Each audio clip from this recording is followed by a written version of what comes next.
अस्सलाम वालेकुम वीवर्स, कैसे हैं आप? आई होप आप सब बिल्कुल खैरियत से होंगे, ठीक ठाक होंगे। काफ़ी सारे दोस्त जिन्होंने स्पेन का वीज़ा, उसके अलावा शेंजन कंट्रीज़ का वीज़ा और तुर्की का वीज़ा अप्लाई किया था और इन दोस्तों के वीज़ा रिफ्यूज़ हुए थे। तो इन दोस्तों ने मेरे से क्वेश्चन किए थे कि हम दोबारा ये वीज़ा कितने अरसे के बाद अप्लाई कर सकते हैं। तो आज मैं इसी टॉपिक पर वीडियो बना रहा हूं ताकि आपको समझाने की कोशिश करूं कि आपको दोबारा वीज़ा कितने अरसे के बाद अप्लाई करना चाहिए और अपने प्रोफाइल में क्या देखना चाहिए और क्या चेंजिंग करनी चाहिए कि आपका ये वीज़ा दोबारा रिफ्यूज़ ना हो, बल्कि आप ये वीज़ा बआसानी हासिल कर सकें। तो वीडियो स्टार्ट करते हैं। सबसे पहले तो आपने अपनी बैंक स्टेटमेंट देखनी है, क्योंकि किसी भी वीज़ा को हासिल करने के लिए हमारी बैंक स्टेटमेंट बहुत ज़्यादा मायने रखती है, बहुत ज़्यादा इम्पोर्टेंट होती है। तो आपने अपनी बैंक स्टेटमेंट में ये देखना है कि आपने जो 6 मंथ की बैंक स्टेटमेंट लगाई थी, उसमें कहीं कोई कमी तो नहीं रह गई थी। कि मतलब अगर आपकी बिज़नेस बैंक स्टेटमेंट थी, आप बिज़नेस कर रहे हैं, तो आपने साथ में पर्सनल अकाउंट की स्टेटमेंट भी लगाई थी। तो उसके अंदर अगर आपकी मंथली 1 लाख रुपया या 80,000 रुपया जो भी आपने अपना प्रॉफिट शो किया था, तो उसके बराबर अगर आ रहा था, तो आपने कहीं बड़ी ट्रांजैक्शन तो बीच में नहीं कर दी थी कि जिसका आपने प्रूफ ना दिया हो। तो इससे भी वीज़ा ऑफिसर समझता है कि जी ये इसकी बैंक स्टेटमेंट फ़ेक है। फिर कुछ दोस्त लास्ट 2-3 मंथ में जो है वो बड़ा अमाउंट डाल देते हैं, उससे पहले उनकी बैंक स्टेटमेंट में कोई अमाउंट ही नहीं होता। तो आपने भी कहीं ऐसा तो नहीं किया था?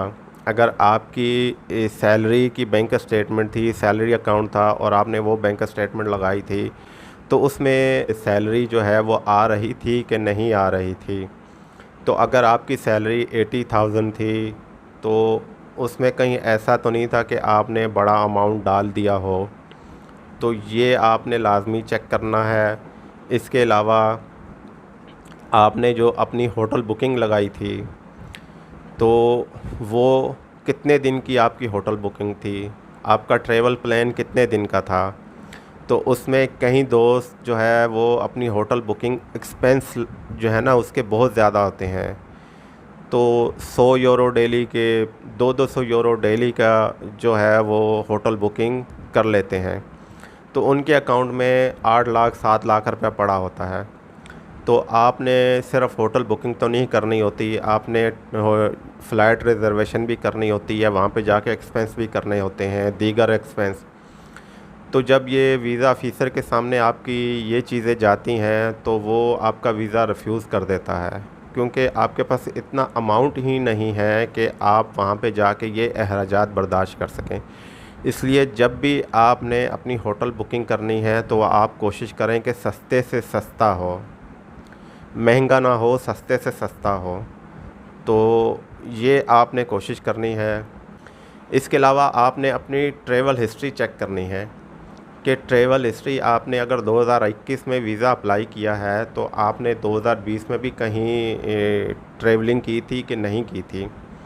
अगर आपने 2020 में ट्रैवलिंग नहीं की थी और आपने 2021 में वीज़ा अप्लाई कर दिया था, तो आप दोबारा जब वीज़ा अप्लाई करें, तो आपने कोशिश करनी है कि 1 से 2 मुल्क आप दोबारा ट्रैवलिंग करें। किसी भी मुल्क में आप ट्रैवल करें, बेशक छोटे मुल्क हों, दुबई हो, कतर हो, थाईलैंड हो, कोई भी हो, आप ट्रैवल करें और उसके बाद आपने वीज़ा अप्लाई करना है। क्योंकि जब आपकी प्रोफाइल वीज़ा ऑफिसर के सामने जाए, तो उसको नज़र आए कि जी ये जेन्युइन ट्रैवलर है और इसका वीज़ा रिफ्यूज़ हुआ था, लेकिन इसने दूसरे मुल्क में ट्रैवलिंग की है, तो अब ये दोबारा वीज़ा अप्लाई कर रहा है।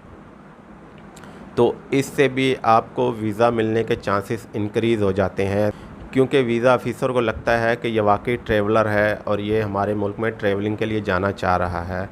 लेकिन जब आपने लास्ट ईयर ट्रैवलिंग नहीं की होती, आपकी ट्रैवल हिस्ट्री वीक होती है, तो वो यही समझते हैं कि जी ये जेन्युइन ट्रैवलर नहीं है, तो इससे भी आपका वीज़ा रिफ्यूज़ होने के चांसेस ज़्यादा होते हैं। और इसके अलावा जब भी आप वीज़ा अप्लाई करते हैं, तो आप अपना ट्रैवल प्लान ज़रूर दिया करें। और ट्रैवल प्लान में आप बताया करें कि जी आप कौन सी डेट को इस मुल्क में जाएंगे और कौन कौन से मशहूर प्लेस हैं जहां पर आप विज़िट करेंगे और किस किस सिटी में आप जाएंगे, क्योंकि इससे भी वीज़ा ऑफ़िसर को पता लगता है कि जी ये बंदा मालूमात रखता है और ये वाकई जेन्युइन ट्रैवलर है। जब आप वहाँ के प्लेसेस के बारे में नहीं बताते हैं, आप ट्रैवल प्लान अच्छा नहीं देते हैं, तो वीज़ा ऑफ़िसर यही समझता है कि जी इसको नॉलेज ही नहीं है, तो इससे भी आपका वीज़ा रिफ्यूज़ हो जाता है। ये मेन पॉइंट थे।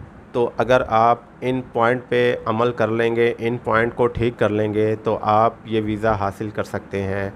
तो अब मुझे इजाज़त दीजिए। अल्लाह हाफ़िज़।